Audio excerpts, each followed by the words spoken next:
Oh, great. It's a Discord episode. My favorite. You know what? Fuck the music. Forget the intro. Let's just get this over with. Okay. So, we're hanging out at the Flutter Shack and Discord is just kicking back, having some tea with his waifu. So already I'm mad because he has the one thing I never will. A chance. Then again, even if we did get to meet our waifus and potentially court them, how many of us would really have a chance? So, these two are hanging out and verbally filleting each other like there's no tomorrow, and Discord's just like, oh god, yes, Fluttershy, you are so good at tea parties. And she's all, yeah, baby, say it again. Oh, fuck me, these sandwiches are so good, you're a fucking artist. I mean, it's not even that much work. Oh my god, you're so modest. Yeah, almost there. Oh, such a gracious host. Anyway, he finishes fingering her sandwich, and while Flutter's just catching her breath, he's like, I never realized how much work you put into hosting these tea parties. I've been taking advantage of your hospitality for far too long.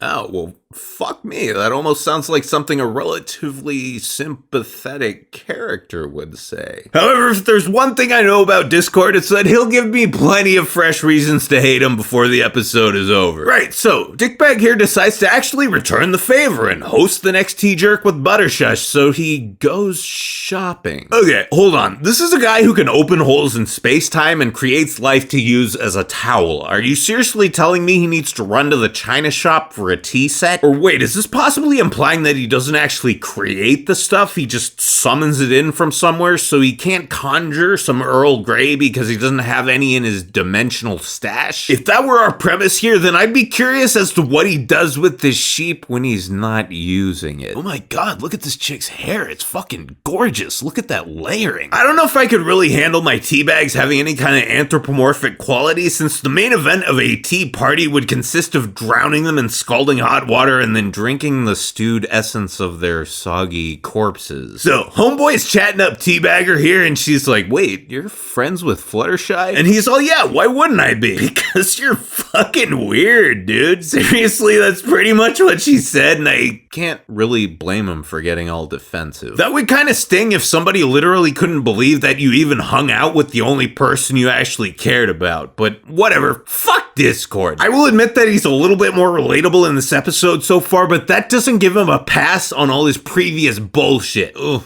This chick really needs to get the name of teabag stylist. Oh, sweetie, you're doing it wrong. Okay, this is the same thing as that tea thing I mentioned earlier. Why would you want a sentient piñata at your party when you're gonna beat it to death with a bat and eat its guts? Can you imagine this poor thing lying on the ground, broken in half, its candy innards strewn all about the floor, just whispering, shoot me, like that sniper chick at the end of Full Metal Jacket? I think that'd kind of kill the mood at your quinceañera. Anyway, Discord's at Safeway and he runs into Ponkers and she's like, wow man, you're having Fluttershy over for tea? I've never been to your house, but I'm guessing it reeks of mid-grade scotch and dried semen. Yeah, what's your point? Well, I'm just saying, you might want to wash all those cum-crusted socks and hide your porn so that Fluttershy feels comfortable. Oh shit, you're right. She's gonna think I'm a huge fucking faggot. Also, how did you know about the socks? Hey bro, I shoot my wad in a sock too. How does that even work? You don't have a dick. Well, not when I'm out walking around town. You know, I thought this whole thing with Discord talking to himself was just his rampant narcissism, but then I saw this. Judging by where he lives and how infrequently we see him, Discord clearly spends most of his time alone, and I'm guessing that having a few clones of yourself to chat up would be nice when you go days on end without talking to another actual person. And this guy's all, dude, she's gonna dump you if she sees this shit. And Discord's like, I was trying to make the tea party different and special, like me, but all I did was make it chaotic and weird. Like me. I can't believe I'm saying this, but I'm starting to feel for the guy. Wait, no. This is Discord. He's the one character I can rag on without remorse because he's just an impenetrable wall of ego, right? Yeah, I know, he has quote-unquote insecurities, but it's always just bratty jealousness or indignation at not being the center of attention, but this seems different. He actually seems like a person, a very lonely person who's terrified of alienating one of his precious few friends.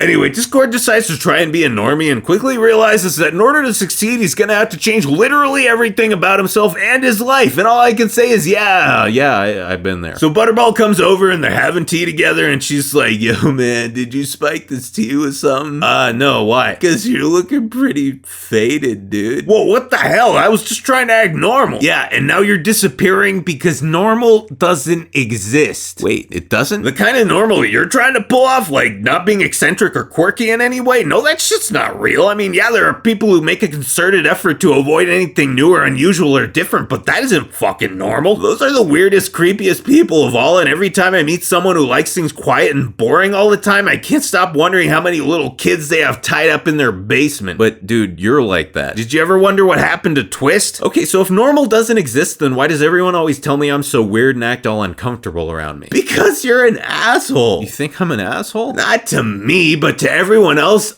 yeah, and that's what I was getting to. There's no such thing as normal when it comes to shit you like to do or talk about, but the one metric for normalcy that should and ultimately does matter is not being a dick. If you're just a chill guy who makes an effort to get along with people, then no worthwhile person is gonna care if you're into weird shit, and sometimes it can even be the coolest part about you. Wow, so you're saying I can be eccentric as long as I'm not a douche? Yeah, if you're cool and you can handle the bands. Also, make sure you aren't a fat, socially awkward spurg who never showers or shaves and spends all his time talking about cartoons and video games. Come on, Fluttershy, those kinds of people don't exist. Well, not in Equestria anyway, because they don't belong here.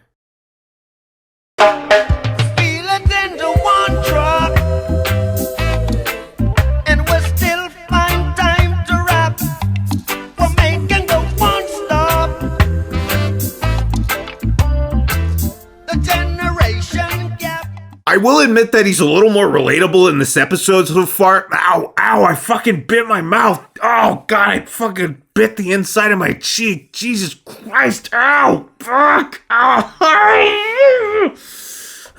Okay, need a little more beer. Oh, that was fucking catastrophic.